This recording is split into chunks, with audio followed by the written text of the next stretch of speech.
So hello everyone. आज हम देखेंगे reactions due to alpha hydrogen in carbonyl compounds. तो ये बेसिकली कार्बोनाइल कंपाउंड्स का एक टॉपिक है। तो आज हम इसको पढ़ने जा रहे हैं। तो शुरू करने से पहले मैं ये बताना चाहता हूँ कि ये टॉपिक बहुत ज़्यादा ही इम्पोर्टेंट है। चाहे बोर्ड हो, चाहे जेई हो, चाहे नीट हो, चाहे और कोई कॉम्पिटिटिव एग्ज़ाम हो +2 लेवल के, उनमें इस टॉपिक के ऊपर कई सारे क्वेश्चंस आते हैं और कुछ कुछ बहुत आसान क्वेश्चंस रहते हैं और कुछ कुछ थोड़े चैलेंजिंग रहते हैं। इसलिए आपको इस टॉपिक के हर कॉन्सेप्ट का क्लैरिटी होना बहुत ज़रूरी है। तो मेरी कोशिश यही रहेगी कि आपको मैं इस कॉन्सेप्ट पर थोड़ी क्लैरिटी दूं, जिससे आपको किसी भी तरह के क्वेश्चन को सॉल्व करने में कोई दिक्कत ना आए। तो शुरू करते हैं, चलिए। तो सबसे पहले reactions due to alpha hydrogen. तो उसके लिए मैं पहले आपको समझा देना चाहता हूँ कि अल्फा हाइड्रोजन होता क्या है, क्योंकि अगर हमें अल्फा हाइड्रोजन पर ही डाउट रहेगा तो हम समझ ही नहीं पाएंगे कि आगे के कॉन्सेप्ट क्या है। तो सबसे पहला जो सवाल हमारे मन में उठता है वो है, व्हाट इज़ अल्फा हाइड्रोजन? ये क्या बला है अल्फा हाइड्रोजन? तो देखिए, हाइड्रोजन है, इसका मतलब हाइड्रोजन होगा, ये तो श्योर है। अल्फ़ा का मतलब क्या है? अल्फ़ा ने ही इस हाइड्रोजन की कैरेक्टरिस्टिक को चेंज कर दिया। अल्फ़ा का मतलब मैं आपको बताता हूँ। जैसे अगर हम कार्बोनाइल कंपाउंड पढ़ रहे हैं तो इसमें हमारा जो फंक्शनल ग्रुप है कार्बोनाइल कंपाउंड में वो क्या है? CO। ये है, इसी को हम बोलते हैं कार्बोनाइल ग्रुप। ऑलराइट। तो अगर मान लीजिए मैंने एक कंपाउंड ले लिया, जैसे एसीटोन ले लेते हैं, एसीटोन ले लिया मैंने, जो कि है CH3CO CH3 माफ़ कीजिएगा।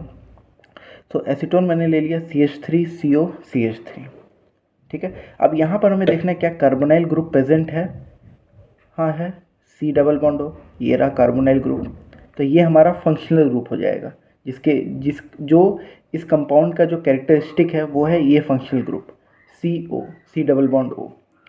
तो अब इसके रिस्पेक्ट में, अब ये हमारा बन गया रिफरेंस। अब इसके रिलेटिव में जो जस्ट नेक्स्ट कार्बन है, ध्यान से सुनिएगा, जो भी हमारा फंक्शनल ग्रुप है उसके रिलेटिव में या फिर उसके रिफरेंस में जो नेक्स्ट कार्बन है, जस्ट नेक्स्ट, उसको हम कहते हैं अल्फा कार्बन। तो ये भी अल्फा कार्बन होगा और ये भी अल्फा कार्बन होगा।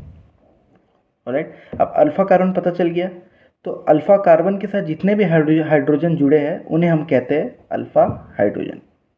जैसे यहाँ पर 3 अल्फा हाइड्रोजन है और यहाँ पे 3 अल्फा हाइड्रोजन है।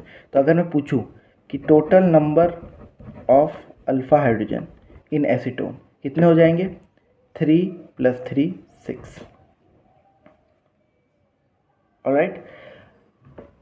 फिर से बता देता हूँ मैं कि हमें फंक्शनल ग्रुप को सबसे पहले आइडेंटिफाई करना है। जैसे यहाँ पर ये फंक्शनल ग्रुप है C डबल बॉन्ड हो, कार्बोनाइल ग्रुप।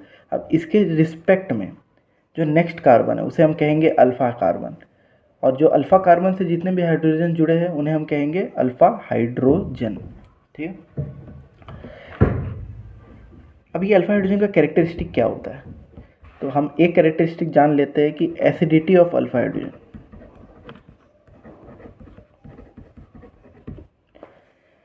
अब ये एसिडिटी कैसे हम डिफाइन करें, और ये अगर एसिडिक है तो क्यों है? तो देखिए, अर्हीनियस कॉन्सेप्ट के हिसाब से, अकॉर्डिंग टू अर्हीनियस कॉन्सेप्ट, अर्हीनियस कॉन्सेप्ट के हिसाब से जो भी सॉल्यूशन, जो भी कंपाउंड्स है, फिर जो भी सॉल्यूशन है, वो अगर किसी सॉल्यूशन फॉर्म में, अपने सॉल्यूशन फॉर्म में अगर वो H+ को रिलीज़ करे तो वो क्या कहलाता है? एसिड। ठीक है। तो अब इसके अल्फा हाइड्रोजन के एसिडिक होने का मतलब वो आराम से रिलीज़ हो जाना चाहिए H+ के फॉर्म में। ठीक है। मतलब कि जैसा ये एसीटोन है, CH3CO CH2H, ऐसा लिखता हूँ मैं इसको। तो ये जो हाइड्रोजन है, या तो इस कार्बन से भी ले सकता था, बट मैंने इस तरफ से लिया है, राइट साइड के कार्बन से लिया है। तो ये जो H है वो H+ के फॉर्म में आराम से रिलीज़ हो जाना चाहिए। ठीक है। अब ये अगर H+ के फॉर्म में रिलीज़ होगा तो क्या बनेगा फिर?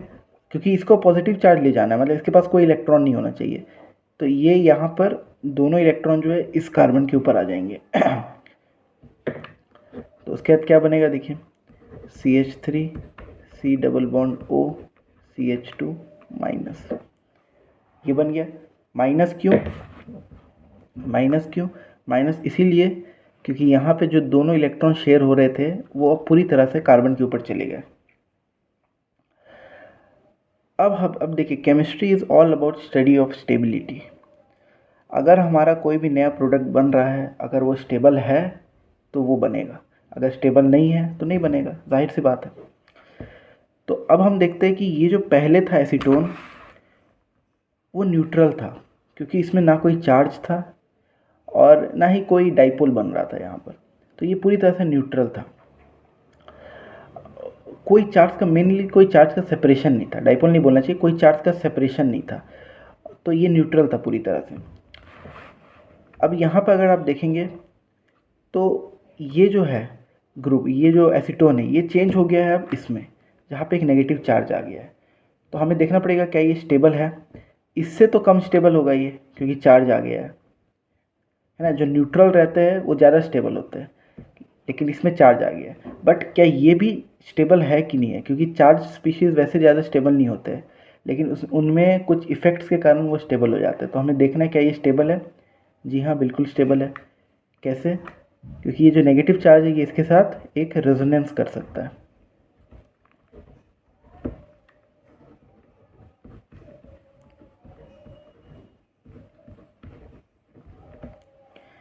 ये इसका रेजोनेटिंग स्ट्रक्चर है।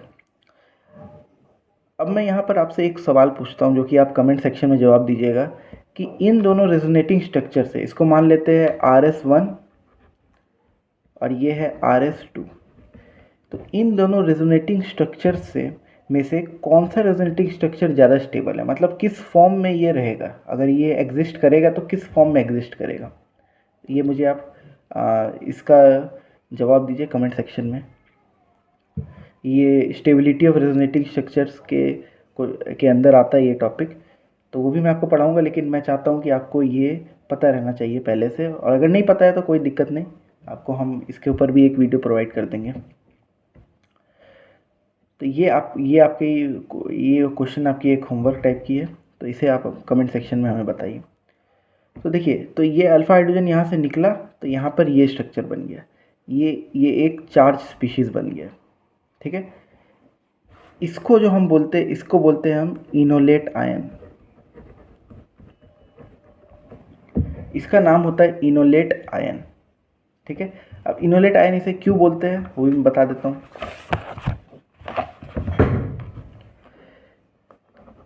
जैसा कि आपने टॉटोमेरिज में पढ़ा होगा,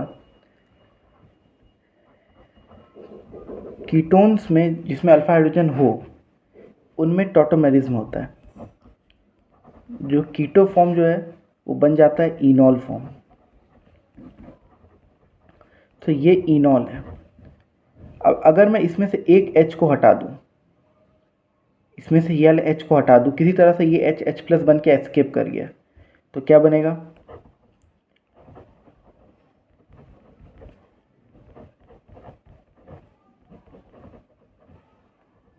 यही बना है, क्या यही नहीं बना, इनोलेट आयन। तो इसलिए इसको इनोलेट बोलते हैं, क्योंकि इनॉल से जब हाइड्रोजन निकल जाता है, जब एस्केप कर जाता है H प्लस, तब एक हमारे पास एक तरह से वो बनता है, एक नेगेटिव चार्ज स्पीशीज़ बनता है, जिसको हम कहते हैं इनोलेट आयन। अब ये आयन भी बहुत इंपॉर्टेंट है, जैसे कि हम एल्डोल कंडेंसेशन में अभी देखने जा रहे हैं। तो हम शुरू करते हैं अब एल्डोल कंडेंसेशन।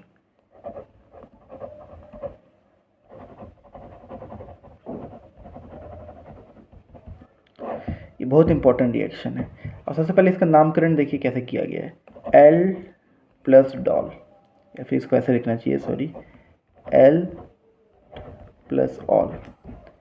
एल्ड का मतलब हो जाएगा एल्डिहाइड, और ऑल का मतलब हो जाएगा अल्कोहल।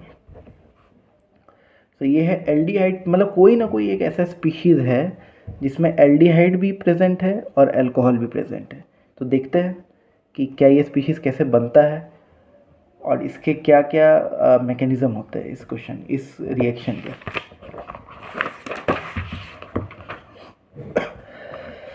तो एल्डोल कंडेंसेशन में सबसे पहला जो पाथवे होता है जो कि मैं इस वीडियो में कवर करने जा रहा हूँ वो होता है बेस कैटेलाइज्ड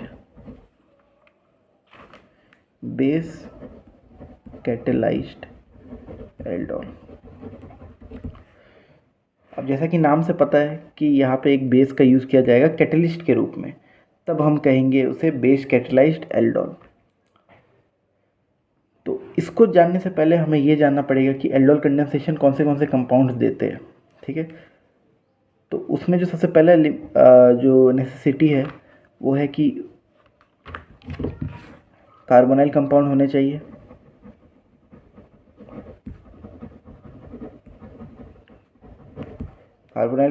चाहिए। और दूसरा एटलीस्ट 1 अल्फा हाइड्रोजन प्रेजेंट होने चाहिए।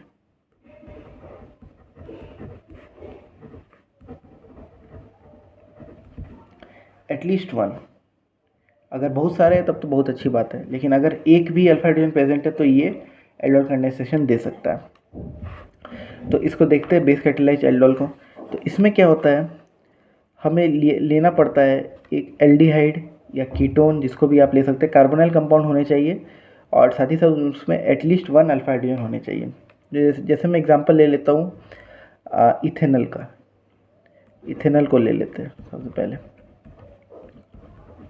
तो पहला स्टेप चेक करना है कार्बोनाइल कंपाउंड है। जी हाँ, कार्बोनाइल कंपाउंड है, CO ग्रुप है। क्या इसमें एटलीस्ट 1 अल्फा हाइड्रोजन है? तो अल्फा हाइड्रोजन चेक कीजिए, ये CO ग्रुप जो कि अपना फंक्शनल ग्रुप है, इसके जस्ट नेक्स्ट वाला कार्बन अल्फा हुआ। इधर कोई कार्बन नहीं है तो इधर देखना ही नहीं है हमें। इधर कार्बन हुआ तो ये अल्फा हुआ। और अगर अल्फा कार्बन प्रेजेंट है तो उसके साथ क्या हाइड्रोजन है? हाँ है। तो इसका मतलब यहाँ पर एक अल्फा हाइड्रोजन तो है, क्योंकि हमें 3 दिखाई दे रहे हैं, तो मतलब एक तो मतलब ये एल्डोल कंडेंसेशन देगा। ये कंपाउंड एल्डोल कंडेंसेशन के लिए क्वालिफाई करता है। तो अब इसका मैकेनिज्म देख लीजिए।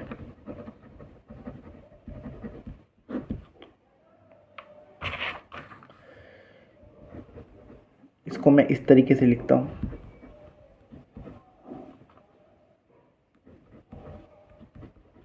ठीक है, फर्स्ट स्टेप में जो बेस है, एक रिवर्सिबल स्टेप होगा ये बेस, क्योंकि OH माइनस से हम दिखाते हैं बेस को अरीनियस कॉन्सेप्ट के हिसाब से कि बेस वो कंपाउंड से जो सॉल्यूशन में OH माइनस को रिलीज़ करे।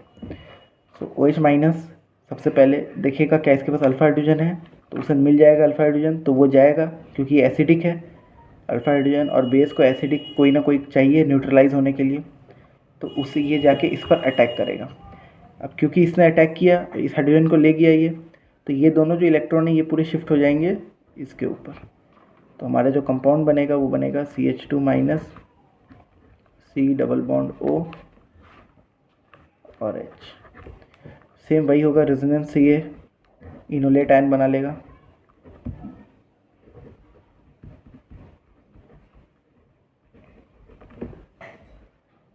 ठीक है, ये इनोलेट आयन बन जाएगा रेजोनेंस से। तो ये पहला स्टेप हो गया इस क्वेश्चन का। अब स्टेप 2 देखते हैं क्या होता है।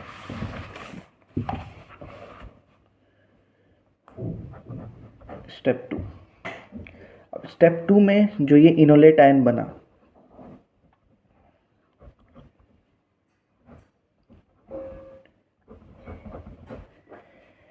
ये एक और मोल ऑफ एल्डिहाइड, जो कि सेम भी हो सकता है अलग भी हो सकता है, बट मैं अभी क्रॉस एल्डोल के लिए का बात नहीं कर रहा हूँ। मैं अभी सेम जो भी सबस्ट्रेट ले रहे हैं हम इथेनॉल, उसी के 2 मोल्स लेंगे हम। तो ये इसके तरफ जाके ये बॉन्ड इधर शिफ्ट होगा और ये दोनों इलेक्ट्रॉन जाके इस पर अटैक करेगा। ठीक है, अब इसी पर अटैक क्यों किया, इस पर अटैक क्यों नहीं किया, ये भी सवाल उठता है मन में कि ये CO इस पर अटैक क्यों किया, इस पर अटैक क्यों किया। क्योंकि अगर देखें हम तो ये ऑक्सीजन जो है इसने -I इफेक्ट के कारण बहुत सारे इलेक्ट्रॉन अपनी तरफ खींच लिए, तो इसमें एक बड़ा पार्शियल पॉजिटिव चार्ज रहेगा। जबकि इसमें क्योंकि ये कार्बन कार्बन बॉन्ड है, तो एक कार्बन दूसरे कार्बन से इलेक्ट्रॉन नहीं खींच सकता, जबकि ये CH3 जो है अल्काइल ग्रुप होने के कारण इसे इलेक्ट्रॉन दे रहा है ना, तो इसका ये पॉजिटिव चार्ज कम कर रहा है। बट क्योंकि एक ही यहाँ पर प्रेजेंट है अल्काइल ग्रुप, तो ये उतना ज़्यादा कम नहीं कर पाएगा पार्शियल पॉजिटिव चार्ज। अब ये स्टेबिलिटी के ऊपर ये एक टॉपिक है जो कि आता है स्टेबिलिटी ऑफ एल्डिहाइड्स के अंदर, कि वो किस तरह से स्टेबल होते हैं, तो वो भी टॉपिक है, उसे मैं अभी नहीं कवर कर रहा हूँ, बट मैंने आपको एक आइडिया दे दिया है इसके ऊपर। तो ये पार्शियल पॉजिटिव चार्ज यहाँ पर आएगा और यहाँ पे पार्शियल नेगेटिव रहेगा। तो जैसे इसको दिखेगा, क्योंकि इलेक्ट्रॉन है, ये अपना नेगेटिव चार्ज जो भी ये 2 इलेक्ट्रॉन है, इसे ये वापस यहाँ पर बैक बॉन्डिंग करेगा इसके साथ। तो ये साथ ही साथ जैसे यहाँ पर बॉन्ड बनेगा, अब जैसे यहाँ पे देखिए बॉन्ड बन रहा है, तो यहाँ पर कार्बन के ऊपर कितने बॉन्ड हो जाएंगे जब ये बॉन्ड बन जाएगा, तो और ये ऐसे ही रहेगा, तो 1 2 3 4 5, जो कि पॉसिबल ही नहीं है। तो इसलिए यहाँ से एक बॉन्ड टूट कर अटैक कर लेगा इस कार्बन के ऊपर। तो फिर अपना प्रोडक्ट क्या बनेगा देखिए, हमारा प्रोडक्ट बनेगा, मैं पहले इसको लिखता हूँ CH3। अब क्योंकि इसने अटैक किया यहाँ पर, तो यहाँ पर भी 5 बॉन्ड बन रहे थे, 1 2 3 4, और ये वाला 5वां बॉन्ड, तो इसलिए ये बॉन्ड जो है शिफ्ट हो जाएगा इसके ऊपर, O-, H को मैं नीचे लिख लेता हूँ, CH2 C double bond O H।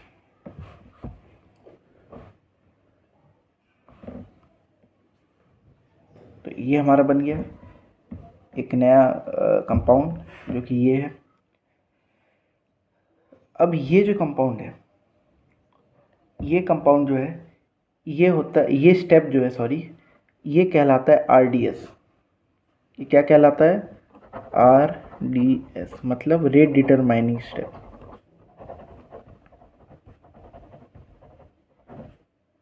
Determining step. तो ये कहलाता है रेट डिटरमाइनिंग स्टेप। तो ये इसका मतलब स्टेप 2 जो है वो RDS है। ये पूरा जो स्टेप है ये RDS है इस क्वेश्चन के लिए, इस मैकेनिज्म के लिए। अब तीसरा स्टेप जो होता है,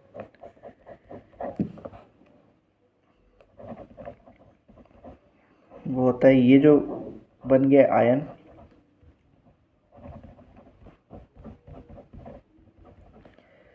ये वाटर से एक H+ को ले लेगा और हमें OH- जो है वो मिल जाएगा। तो अपना प्रोडक्ट क्या बनेगा? CH3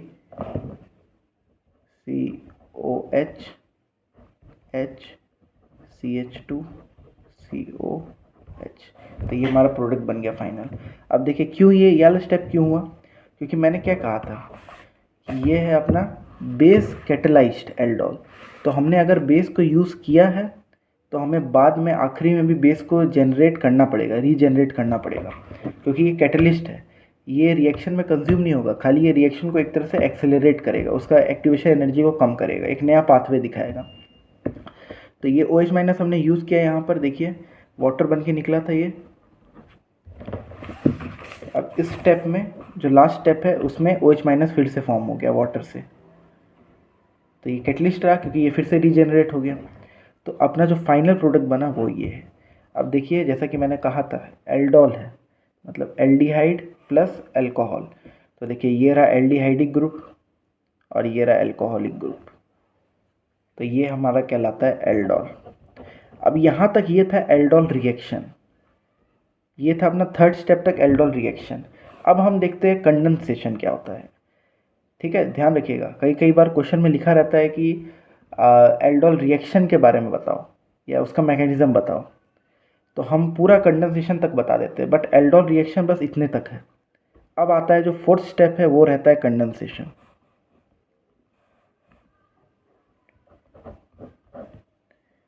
अब होता है कंडेंसेशन स्टेप। कंडेंसेशन कैसे होगा? जैसे जो कि हमारा प्रोडक्ट बना CH3 COH H C, इसको मैं ऐसा लिख रहा हूँ HCOH। अब इसे अगर हम हीट करेंगे, अगर इसे हम हीट करते हैं, जैसे हम इसे हीट करेंगे तो क्या हो जाएगा, यहाँ से जो वाटर है, क्योंकि हमें पता है हीटिंग से क्या होता है कि कुछ ना कुछ जो वॉलेटाइल मैटर रहता है वो उड़ जाता है। तो जो पानी है जैसे वो स्टीम बन के उड़ जाएगा, है ना। तो वाटर जो है यहाँ पे फिर कार्बन डाइऑक्साइड है वो उड़ जाता है, वो क्योंकि वॉलेटाइल है वो। तो जिससे भी सिस्टम की एंट्रोपी बढ़ती है वो हीटिंग करने से वो चीज़ हो जाती है। तो यहाँ पर देखिए ये जो वाटर है, ये दोनों जो है, ये दोनों अपने साथ बॉन्ड बना के निकल जाएंगे, वाटर बन के H2O, और यहाँ पर एक डबल बॉन्ड आ जाएगा जो कि कुछ ऐसा दिखता है, CH3 CH double bond CHCO और ये H। ठीक है, तो ये रहा अपना मेन कंपाउंड जो कि एल्डोल कंडेंसेशन के बाद आया है। ये एल्डोल नहीं है क्योंकि यहाँ पर एल्डिहाइड है लेकिन अल्कोहल नहीं है, एल्डोल ये है। तो इसका जो नाम है इसको हम बोलते हैं, क्योंकि देखिए ये रहा अपना फंक्शनल ग्रुप, तो ये अल्फ़ा हुआ, ये बीटा हुआ, और अल्फ़ा और बीटा कार्बन के बीच में एक अनसेचुरेशन है, तो इसको हम कहते हैं अल्फ़ा बीटा अनसेचुरेटेड एल्डिहाइड और कीटोन। तो ये हमारा फाइनल प्रोडक्ट है जो कि बनता है एल्डोल कंडेंसेशन के बाद। तो इस पर मैं और भी वीडियो बनाऊंगा। अभी ये तो पहला ही वीडियो था इस टॉपिक के ऊपर, अभी और वीडियो बनाऊंगा और बहुत सारे क्वेश्चंस भी आपको सॉल्व करवाऊंगा। Thank you.